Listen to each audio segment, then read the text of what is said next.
Have you ever felt unseen eyes watching you in the dark? Welcome to Nightfall Crypt, where shadows whisper, the unknown lingers, and every story is waiting for you to listen, if you dare. Have you ever felt as though someone was behind you? That was the question that still haunted my brother to this day.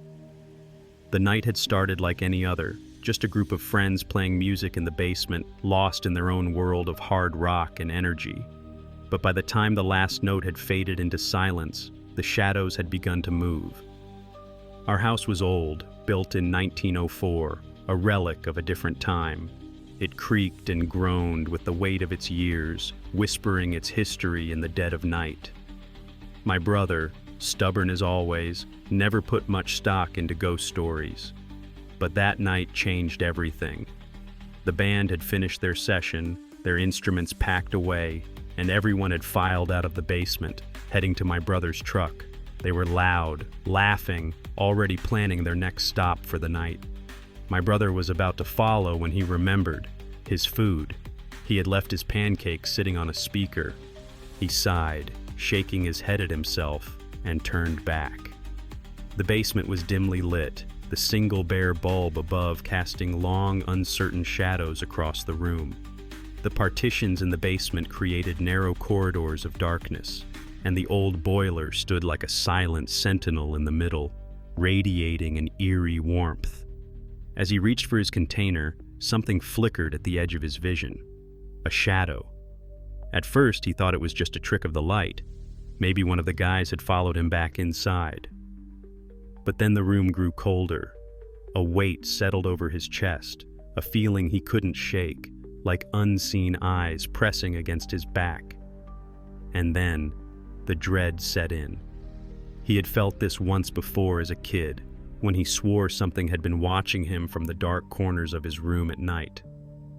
Our family had always believed in spirits, and our mother taught us that when faced with a presence that gave off bad energy, we had two options: pray or swear at it. My brother chose the latter. "Hey, fuck you! I don't have time for this shit!" His voice echoed through the basement, swallowed by the shadows. He wasn't sticking around.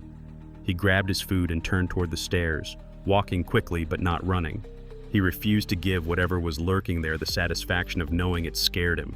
He flicked off the light at the bottom of the stairs and climbed, his heartbeat matching the steady thud of his boots against the wooden steps. The feeling of being watched didn't fade. If anything, it grew stronger. As he reached the first floor, he moved through the kitchen, shutting doors behind him and turning off lights as he went. The last switch was at the front of the house near the door, meaning he had to walk through the dark to get out. But the front door was already open, and the street lamp outside cast a warm glow into the living room. He focused on that light, stepping forward, refusing to look behind him.